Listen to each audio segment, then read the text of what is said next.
Assalamualaikum warahmatullahi wabarakatuh.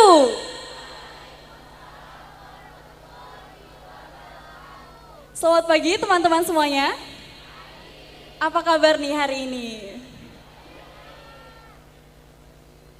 Masih semangat? Kalau aku bilang selamat pagi, bisa bilang pagi, pagi, pagi luar biasa. Bisa teman-teman? Selamat pagi. Oke, baik. Ada pepatah mengatakan tak kenal maka tak sayang. Maka izinkan aku memperkenalkan diri dengan satu bait pantun, boleh? Seperti pantun pada umumnya, penonton wajib bilang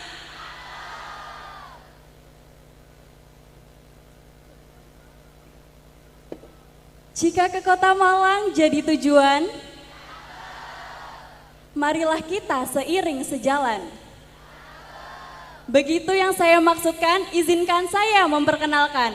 Nama saya Aulia Safitri yang akan memandu jalannya acara pada pagi hari ini.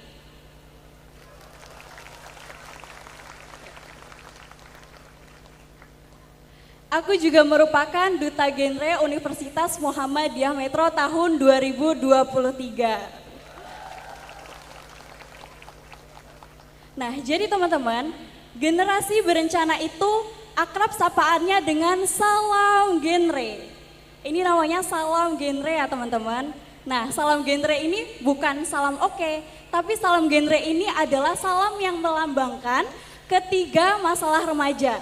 Jadi nol di sini yaitu mengartikan mengzirokan atau mentiadakan ketiga masalah remaja.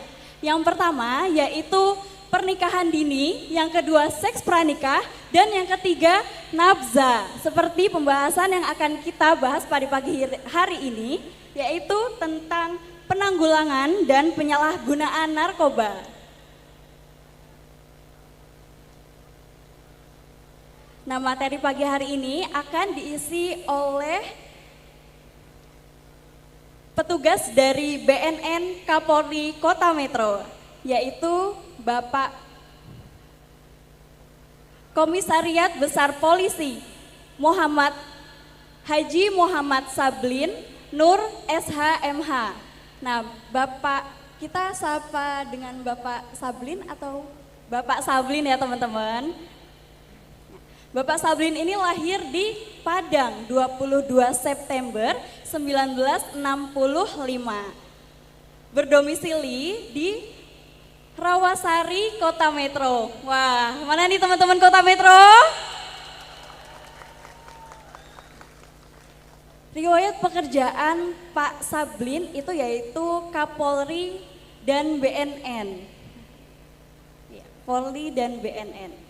Riwayat pendidikan beliau yaitu S1 Ilmu Hukum, mana suaranya? Dan HK Ekonomi dan Hukum Ekonomi. Nah, kita dititipin moto nih dari Pak Sablin, yaitu sebelum meninggal pantang mati. Bener ya Pak?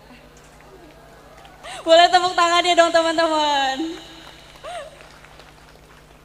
Baik Pak, langsung saja kita mulai materi nih Pak tentang penyalahgunaan dan penanggulangan narkoba. Baik teman-teman, udah siap untuk menyimak materinya? Jangan lupa dicatat dan diperhatikan. Kepada Bapak saya persilahkan.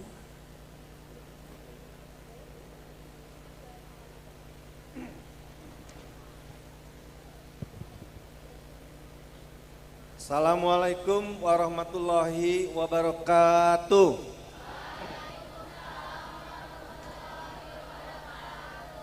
Bismillah walhamdulillah wassalatu wassalamu ala rasulillah wala haula wala quwata illa billah amma ba'du. Pertama-tama marilah kita panjatkan puji syukur kehadirat Allah Subhanahu wa taala, Tuhan yang Maha Kuasa, karena atas rahmat, taufik, hidayah, karunia dan izinnya kita bisa berkumpul di sini dalam keadaan sehat walafiat. Semoga kegiatan kita hari ini sukses sesuai dengan yang kita harapkan.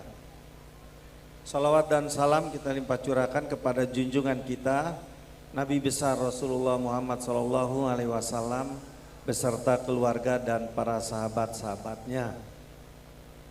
Rekan-rekan sekalian, kegiatan hari ini adalah P4GN. P4GN itu singkatan dari pencegahan penyalahgunaan narkoba dan pemberantasan peredaran gelap narkoba. Nah, kegiatan ini sama dengan TOT, Train of Trainer. Jadi harapan kami bahwa rekan-rekan yang sudah mendapatkan materi ini nantinya bukan hanya untuk diri sendiri tetapi bisa disebarluaskan ke masyarakat di lingkungannya. Ya, karena bahaya narkoba ini adalah bahaya untuk seluruh masyarakat kita, seluruh masyarakat dunia, masyarakat Indonesia, bahkan masyarakat kota metro. Karenanya harapan kami bahwa rekan-rekan nanti setelah mendapatkan materi ini berkenan dan mampu untuk mensosialisasikannya kepada lingkungan-lingkungan di sekitarnya, baik ke lingkungan dekat, keluarga maupun kerabat-kerabat di sekitarnya. Oke, lanjut. Nah, ini kantor BNN Kota Metro. Kantor BNN Kota Metro adalah milik masyarakat Metro, milik rekan-rekan semua, ya. Kami cuma nongkrong-nongkrong saja di sana. Jadi tolong dimanfaatkan semaksimal mungkin. Kalau lewat di situ jalan Tulang Bawang Imopuro, mohon berkenan mampir, kita ngobrol, kita diskusi masalah bahaya penyalahgunaan narkoba. Lanjut.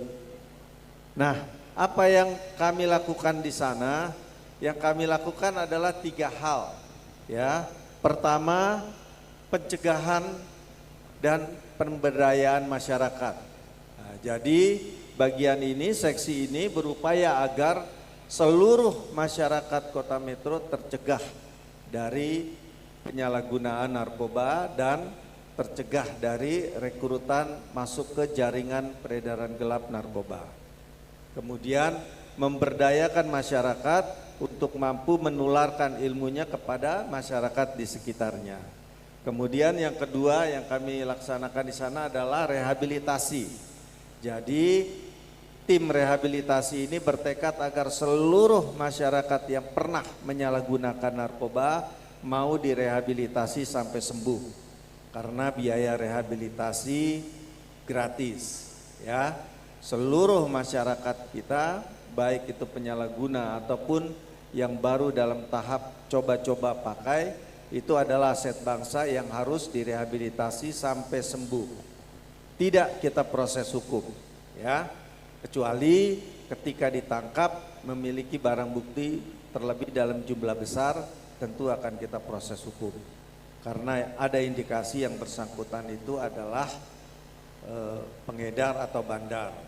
Kalau penyalahguna, kalau ada di lingkungan rekan-rekan penyalahguna narkoba, ya tolong rujuk ke kami, nanti kita akan assessment dulu. Ya, assessment itu untuk menentukan narkoba yang digunakan jenis apa dan sudah berapa lama menggunakannya, sehingga kita tentukan pola rehabilitasinya seperti apa dan di mana. Oke, lanjut. Yang ketiga, pemberantasan. Jadi pemberantasan ini law enforcement, penegakan hukum terhadap bandar dan pengedar. Jadi kalau ada informasi terkait keberadaan bandar atau pengedar, jangan segan-segan informasikan ke kami, ya, baik melalui WA Group. Kita sudah punya WA Group, ya, dengan perguruan tinggi, di WA grup yang lain dengan SLTA, di WA grup yang lain dengan SLTP, SD, TK, seluruh masyarakat di kecamatan, kelurahan kita punya WA grup ya. Sehingga nanti tolong informasikan ke kami sehingga kita berantas. Lanjut.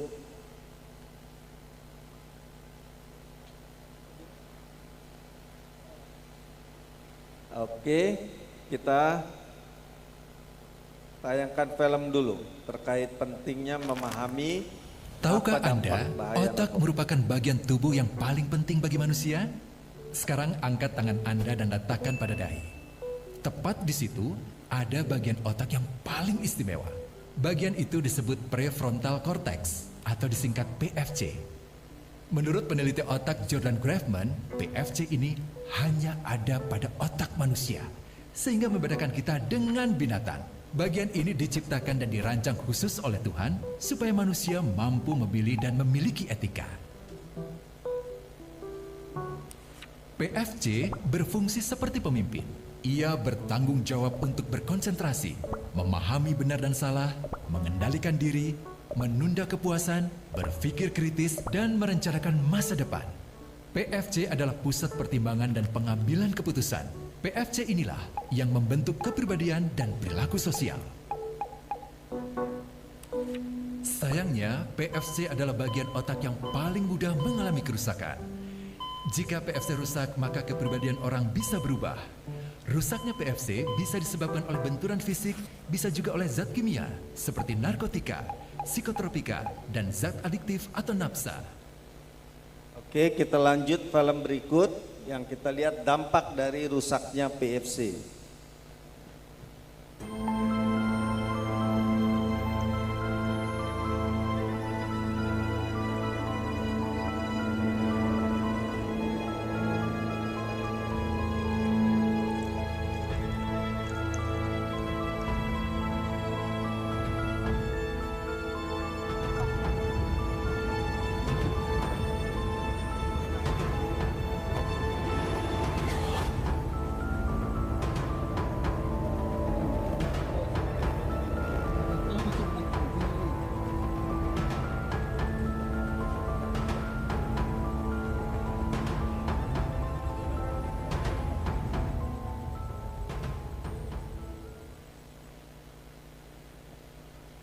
Jadi kita paham betapa seriusnya dampak kerusakan PFC yang disebabkan oleh narkoba. Ya, ini bukanlah hal yang sepele. Ini adalah hal yang prinsip, sehingga kita harus waspada. Seperti kita ketahui, ini contoh ronsen otak, ya. Otak kita itu tidak regenerasi sel. Beda dengan kalau kulit kita luka, Allah sudah menciptakan sistem, nanti dia akan merapat sendiri. Rambut kita potong, nanti akan tumbuh sendiri. Kuku juga demikian. Tapi kalau otak, dia tidak regenerasi sel. Ya, kalau sudah rusak, maka diobati seperti apapun tidak akan kembali seperti semula. Tidak. Dia rusak permanen. Ya. Lalu buat apa Pak direhab? Direhab hanya untuk mengembalikan fungsinya.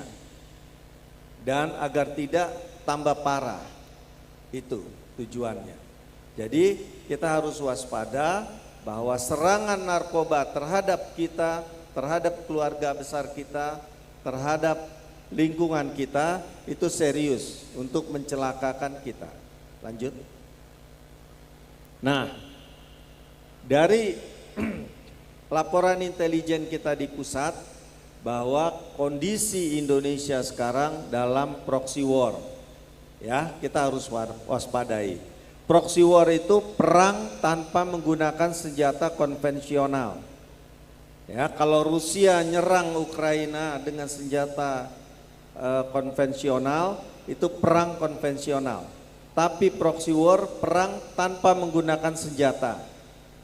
Jadi narkoba masuk ke Indonesia tahun 2017 disinyalir 72 sindikat asing memasukkan narkoba ke Indonesia untuk memerangi kita semua.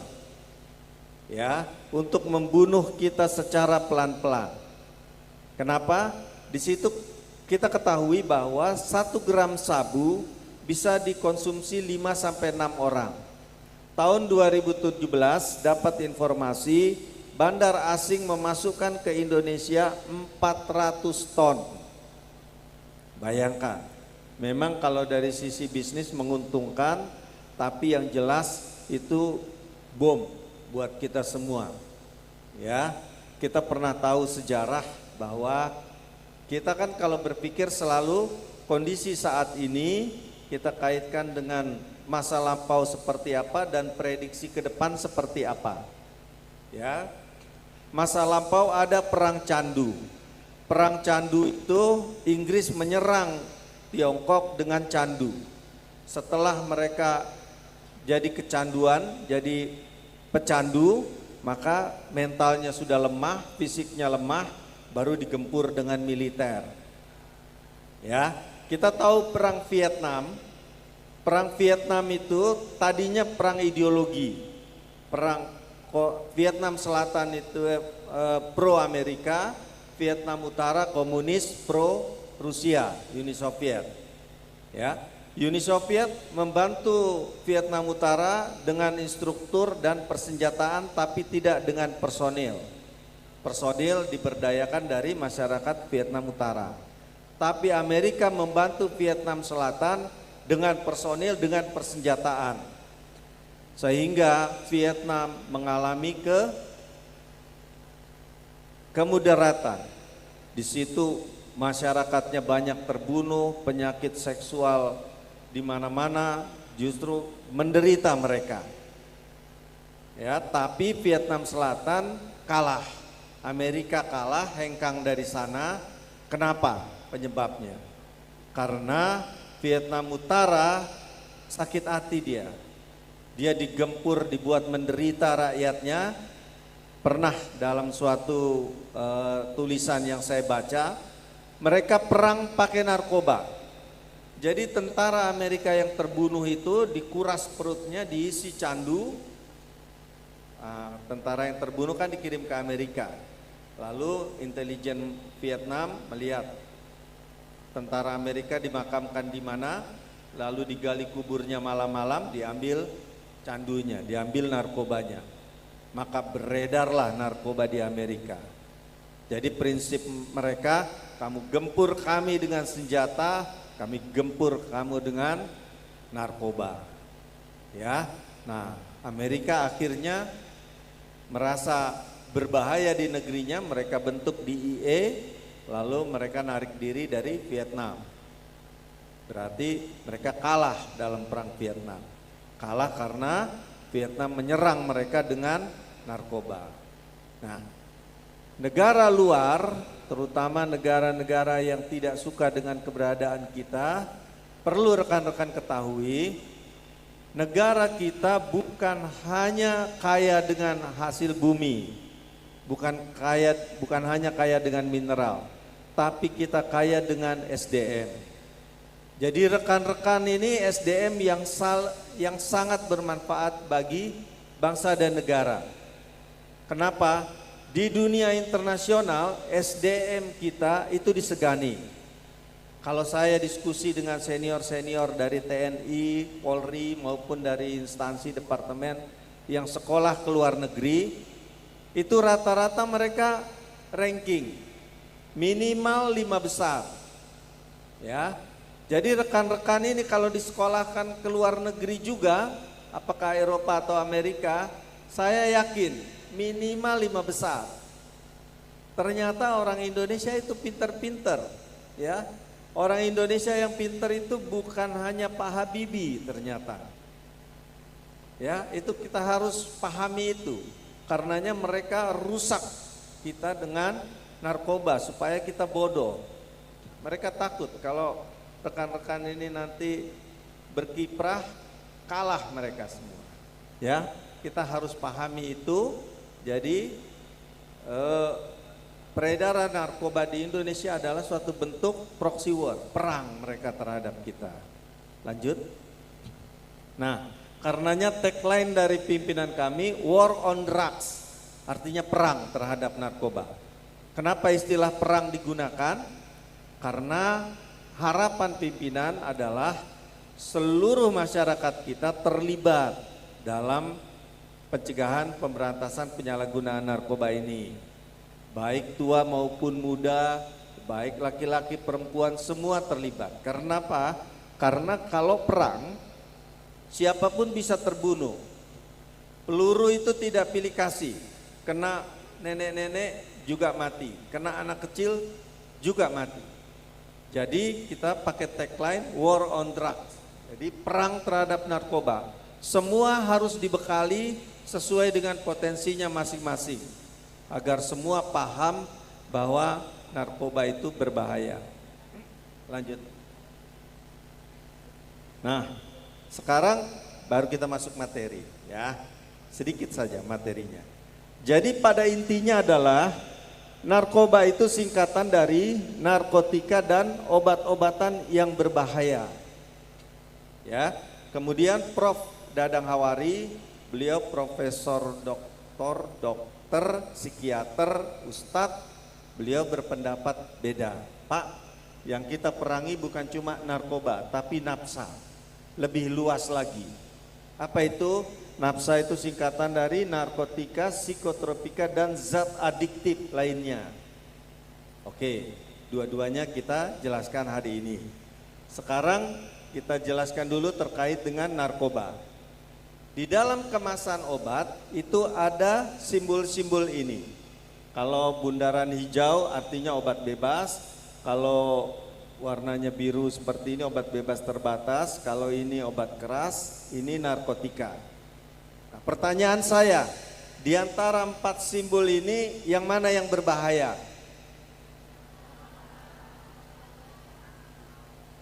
Yang mana? Betul. Semuanya berbahaya kalau tidak dikonsumsi berdasarkan rekomendasi dokter. Ya. Sebagai contoh, dokter saya bilang, "Pak, kalau Bapak flu, kalau boleh saya mempermudah contoh, saya nyebut merek ya. Kalau Bapak flu, sebaiknya Bapak mengkonsumsi Neosep, bukan Prokol. Memang komposisinya hampir sama, tapi saya perhatikan Bapak lebih cocok Neosep. Jadi ketika saya flu, saya beli Neosep, meskipun bisa dibeli tanpa resep dokter, itu bukan suka-suka saya. Itu atas petunjuk dokter. Ya, kita paham itu. Beda kalau saya ke tukang gorengan, saya bilang, "Bang, beli bakwan." Lalu tukang gorengan tanya, "Kenapa tidak tempe, kenapa tidak singkong, kenapa tidak dan lain-lain?" Saya bilang, "Suka-suka saya maunya bakwan." Boleh. Tapi kalau obat tidak boleh dikonsumsi berdasarkan suka-suka. Ya. Obat pun ada aturannya. Contoh, kalau flu beli 1 kaplet. 1 kaplet itu 4 butir. Pertama dikonsumsi 2 butir, berikutnya 1 butir, berikutnya lagi 1 butir, selesai. Petunjuknya, bila sakit berlanjut hubungi dokter. Bukan bila sakit berlanjut beli lagi 1 kaplet lagi. Terus sampai 20 kaplet, tidak. Ada aturannya, ya. Ini saya perlu tegaskan di sini karena ini hal yang prinsip yang tidak boleh kita anggap sepele. Nanti dampaknya seperti tayangan tadi. Ya. Dan kalau mengkonsumsi obat ada aturannya, harus dengan air mineral, air putih istilahnya. Tidak dengan teh, apalagi kopi, apalagi susu, tidak boleh. Ya, itu aturannya.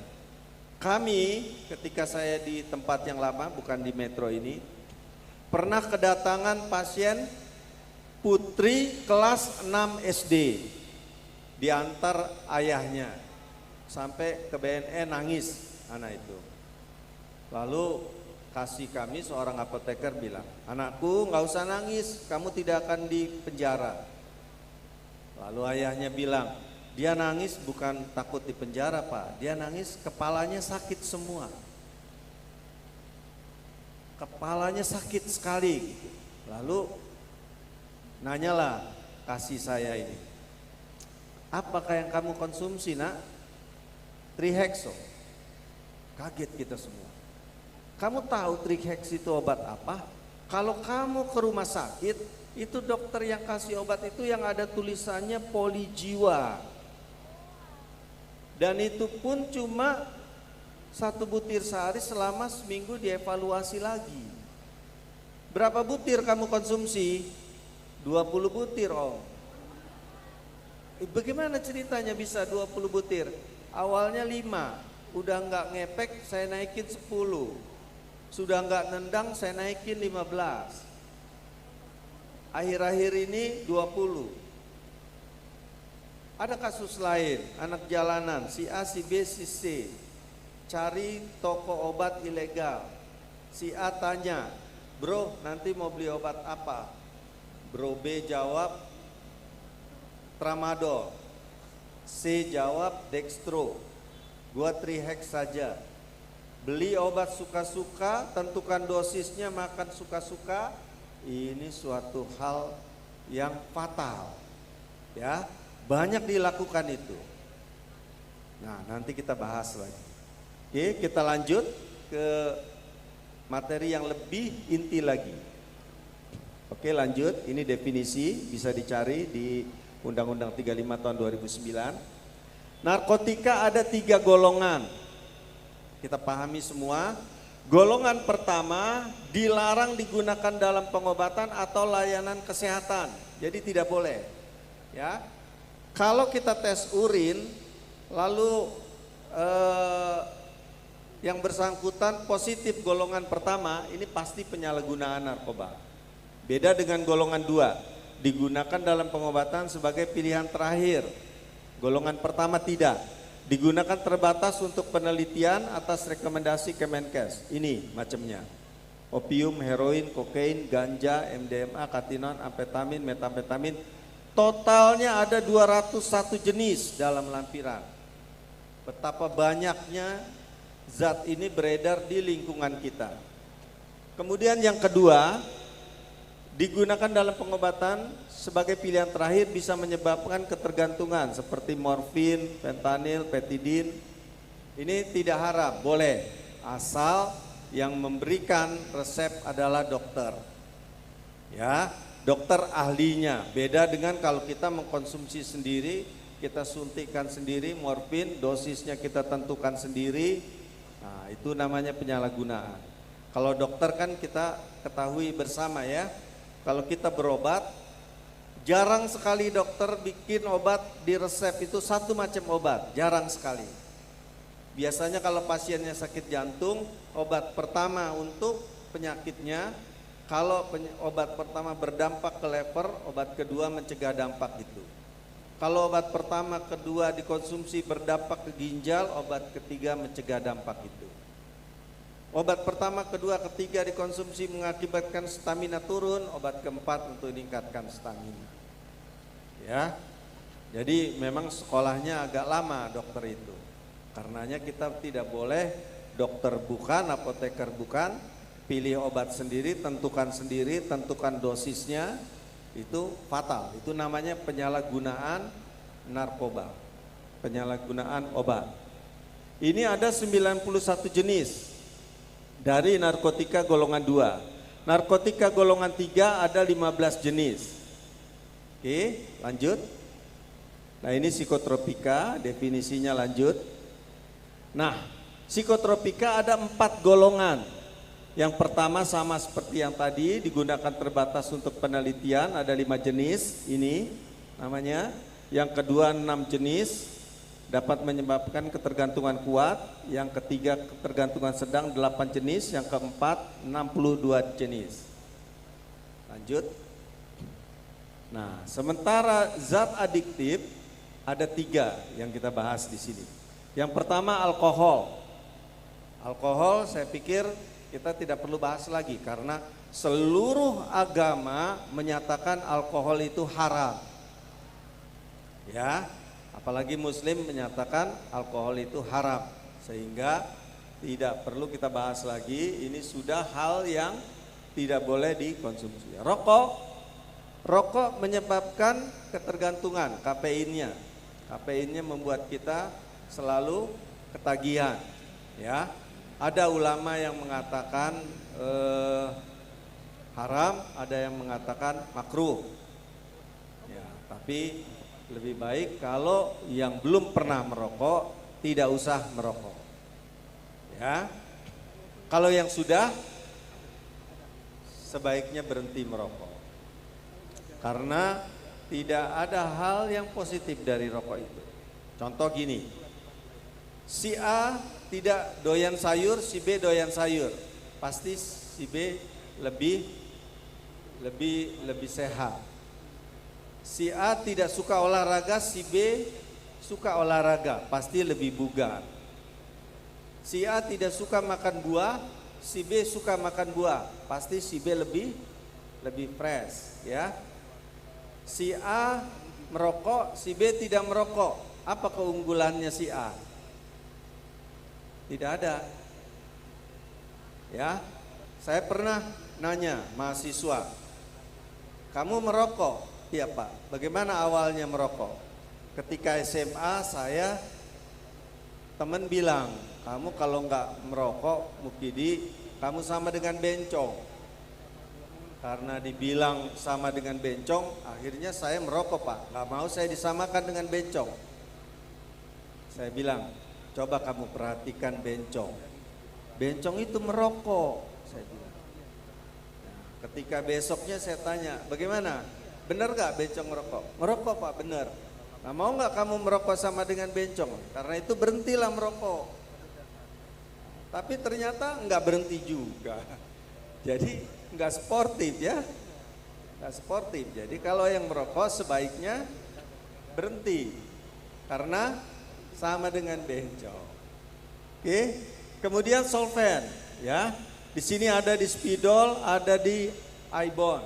Anak-anak jalanan nyebutnya ngelem. Ini dampaknya serius karena putus semua itu saraf-saraf di otak. Kita pernah dapat pasien meninggal karena ngelem ini, itu tulangnya ketika dipegang renyah itu, seperti kerupuk. Nah, bayangkan betapa menderitanya dia ketika hidupnya. Oke, lanjut. Nah, inilah efek-efek yang ditimbulkan narkoba. Jadi ada pertanyaan, kenapa sih orang pakai narkoba? Pertama, narkoba menjanjikan halusinogen. Ya, di dalam agama kita dikatakan syukuri apa yang Allah berikan, nanti akan terasa nikmat dan Allah akan tambah itu. La in syakartum la azidanakum wa la in kafartum inna azabi lasyadid. Kalau engkau bersyukur akan nikmatku, kata Allah, insya Allah akan aku tambah nikmatku itu. Tapi kalau engkau kufur, ingat azabku sangat pedih, kata Allah. Ya, jadi kita tidak perlu narkoba jenis ini. Ya, kalau kita kufur nanti bandar tawarkan narkoba jenis ini. Kenapa bro kok kelihatannya sedih? Kemarin ujian nilainya jelek. Ya sudah nih, minum. Nanti kalau kau pakai ini, nanti di dalam in mindmu seolah-olah kemarin nilainya bagus. Kemudian depresan, ya. Agama kita mengajarkan kalau ada masalah, ambil wudhu, sholat sunnah 2 rakaat, selesaikan masalah itu. Jadi tidak perlu narkoba zat depresan ini. Kemudian stimulan, ya. Allah menciptakan malam untuk istirahat, siang untuk bekerja, seadanya aja kemampuan kita. Kita tidak perlu doping untuk menambah stamina kita, karena ini akan merusak tubuh kita secara keseluruhan. Lanjut. Nah ini contoh, ya. Anak ini ketika usia kecil seperti ini, sering kita lihat di film Home Alone, ya. Anaknya pinter, ya, cakep, ya, duitnya banyak karena artis kan. Saya lihat ibu-ibu hamil kalau pingin anak laki-laki, kalau nonton film ini pasti megang perutnya. Ibu kenapa megang perutnya? Saya berdoa supaya anak saya seperti ini. Tapi usia-usia remaja, seumur rekan-rekan ini, keluarganya gagal melindungi dia dari jaringan bandar heroin. Akhirnya dia jadi pecandu heroin. Umur 30 sudah rusak dia. Kita rela keluarga kita seperti ini? Kita rela adik kita mengalami nasib seperti ini? Kita rela keponakan kita, anak kita, cucu kita? Karenanya kita harus fight, ya. Di dalam agama kita membunuh satu jiwa sama dengan dosanya sama dengan membunuh seluruh umat manusia kalau membunuh tanpa hak. Dan kebalikannya juga demikian. Menyelamatkan satu jiwa sama pahalanya dengan menyelamatkan seluruh umat manusia. Karenanya kalau rekan-rekan fight kita sekarang, jihad kita di sini sekarang masa ini. Ya, masa Rasulullah menghadapi perang Badar, perang Uhud, kita perang terhadap narkoba ini serius sekali. Dan tidak hanya anak-anak usia remaja yang terpengaruh, lanjut. Ini juga ya sudah sukses, punya suara emas, hartanya banyak, artis juga, tapi kufur nikmat, mencari kebahagiaan lain, ya merasa kurang terus. Nah akhirnya jadi pecandu heroin. Ini kondisi terakhir, konser terakhir sebelum meninggal. Karenanya kita harus senantiasa meningkatkan rasa syukur kita. Lanjut. Nah, proses terbentuknya, pertama, sikap menentang narkoba di dalam diri kita tidak tegas.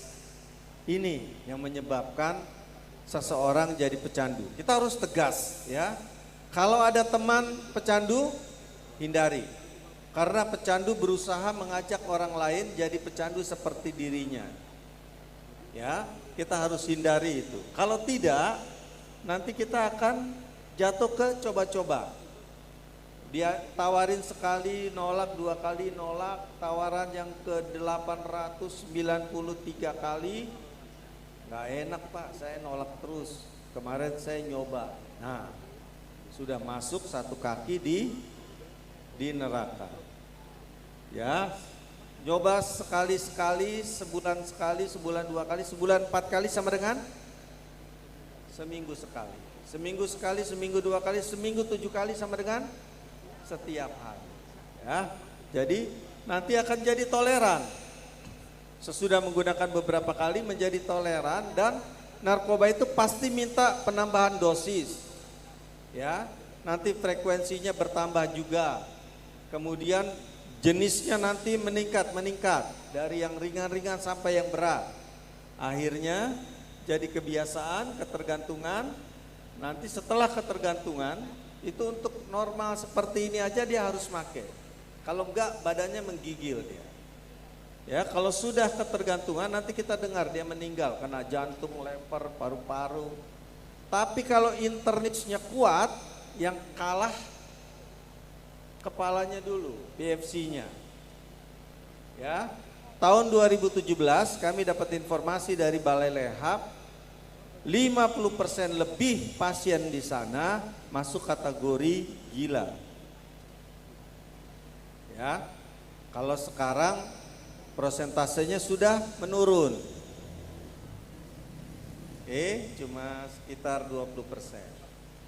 Bukan sembuh, udah meninggal semua. Jadi prosentasenya jadi turun. Karenanya mencegah lebih baik daripada mengobati. Lanjut.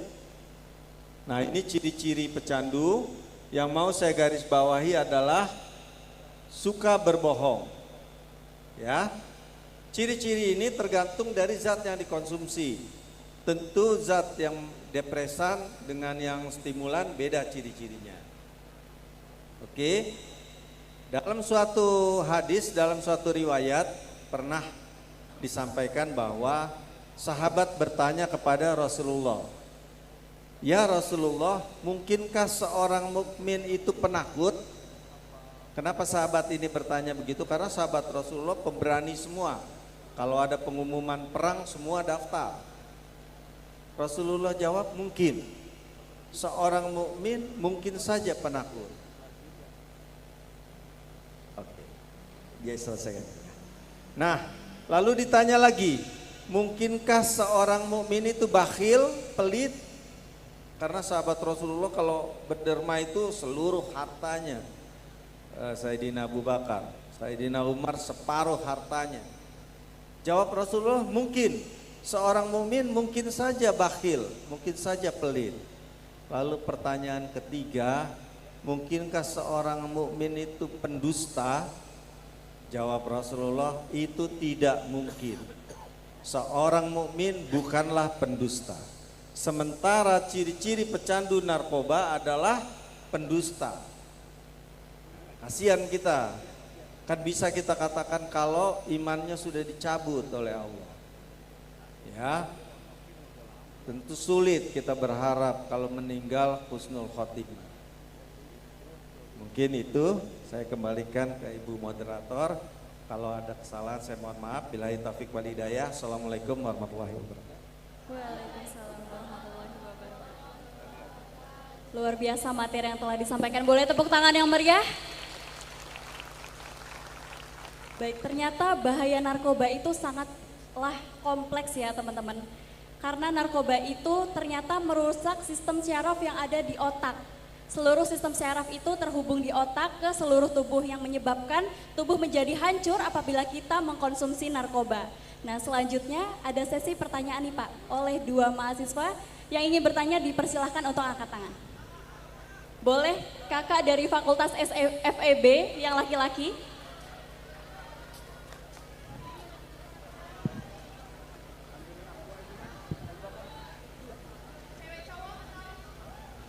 Sebelumnya, Assalamualaikum warahmatullahi wabarakatuh. Waalaikumsalam warahmatullahi wabarakatuh. Perkenalkan, nama saya Angga, saya dari Fakultas FEB. Sebelumnya, saya ingin bertanya Pak, narkoba ini kan dari negara asing, Indonesia menerima, berarti kan di Indonesia ini ada lumbungnya, ada yang besar di Indonesia ini. Kenapa tidak dicari lumbungnya? Apakah berdampak untuk ekonomi Indonesia? Karena menurut saya, jika hanya membantai dan membakar tikus-tikus yang menyebarkan itu tidak akan selesai. Karena nilai jualnya sangat tinggi Pak. Terima kasih. Baik, dari Kak siapa? Angga. Kak Angga dari Fakultas Ekonomi, Ekonomi dan Bisnis. Luar biasa sekali pertanyaannya. Boleh tepuk tangan sekali lagi teman-teman? Bapak mau langsung dijawab atau pertanyaan yang kedua? Pertanyaan yang kedua boleh?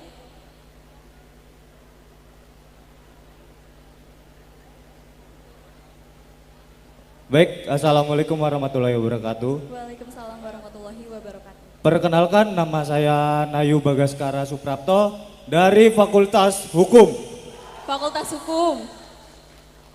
Pak, izin bertanya, narkoba itu muncul pertama kali dari negara mana Pak? Dan tahun berapa? Jenisnya apa? Efek dampak negatifnya itu apa Pak? Terima kasih. Terima kasih. Sepertinya dari hukum pertanyaannya penasaran banget tentang narkoba nih Pak. Boleh langsung dijawab. Baik, pertanyaan pertama dulu dari Mas Angga ya. Kalau memberantas jaringan itu bukan hanya kita sendiri. Kita itu bekerja sama dengan negara-negara lain, saling bekerja sama dalam memberantas itu. Contoh, Freddy Budiman melalui Akyong pernah membeli ekstasi dari Hong Kong. Nah, di Hong Kong itu tidak diketahui ini barang punya siapa, tapi dia tahu kontainer ABC menuju Jakarta. Informasikan ke kita, hati-hati di kontainer ABC menuju Tanjung Priuk Jakarta, disinyalir ada ekstasi di sana. Lalu kita coba terungkap. Nah, ketahuan pemiliknya Akyong, Freddy Budiman yang bagian pemasarannya Akyong jual ke Freddy Budiman. Nah, kemudian 4 juta butir waktu itu, lebih kurang 4 juta butir. Nah itu akhirnya kita proses, kita informasikan ke Hong Kong, mereka lacak pabriknya, mereka musnahkan. Ya, jadi kerjasamanya bukan hanya Indonesia, internasional. Jadi saling menukar informasi kita.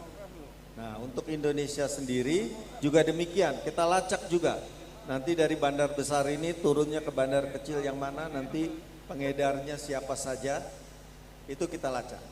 Karena ketika diproses di sidang pengadilan, hakim harus diyakinkan dengan hasil typing IT itu. Jadi hakim tidak mau percaya kalau terdakwanya adalah bandar kalau kita tidak buktikan. Hakim akan tanya, sudah berapa lama Anda memantau perbuatan orang ini, seperti apa perbuatannya, bagaimana typingnya, ke nomor berapa aja, ya, zat apa yang dibawa dan sebagainya. Tapi demikian itu juga di Indonesia juga ada pabriknya, ya.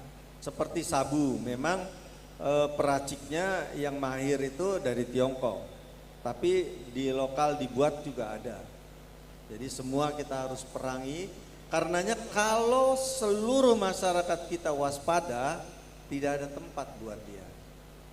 Tidak ada tempat, tapi kalau kita abai, maka tidak ada yang curiga, maka dia bisa leluasa nyebarkan ke anak-anak kita. Ya, adik-adik kita misalnya, ada yang nawarin cerita ke kakaknya, kakaknya cerita ke BNN, kan nggak akan berkembang mereka, sulit kan?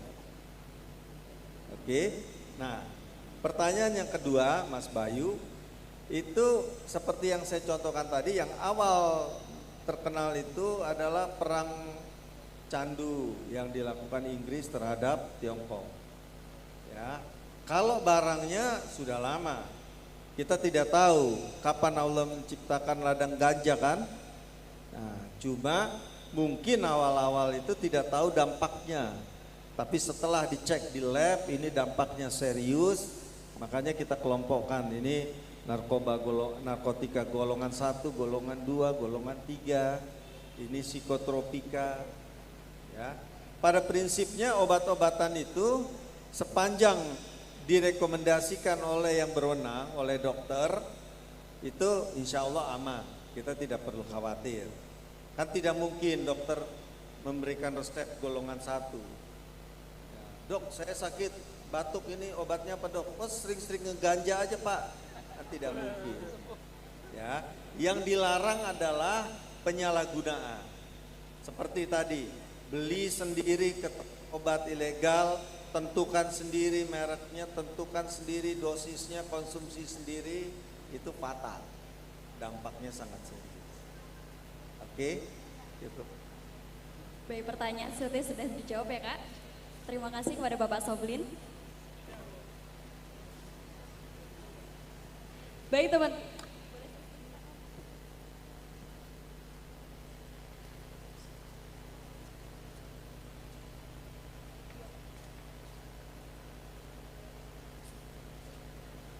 Baik, sebelum kita tutup acara pada pagi hari ini, kita punya jargon dulu ya, jargon anti narkoba. Kalau saya bilang mahasiswa anti narkoba, bisa teman-teman semuanya? Oke, kita mulai. Mahasiswa tepuk tangan buat kita semua. War on Drugs Indonesia bersinar. Saya Aulia Safitri pamit undur diri. Billahi fisabil haq fastabiqul khairat. Wassalamualaikum warahmatullahi wabarakatuh. Waalaikumsalam warahmatullahi wabarakatuh.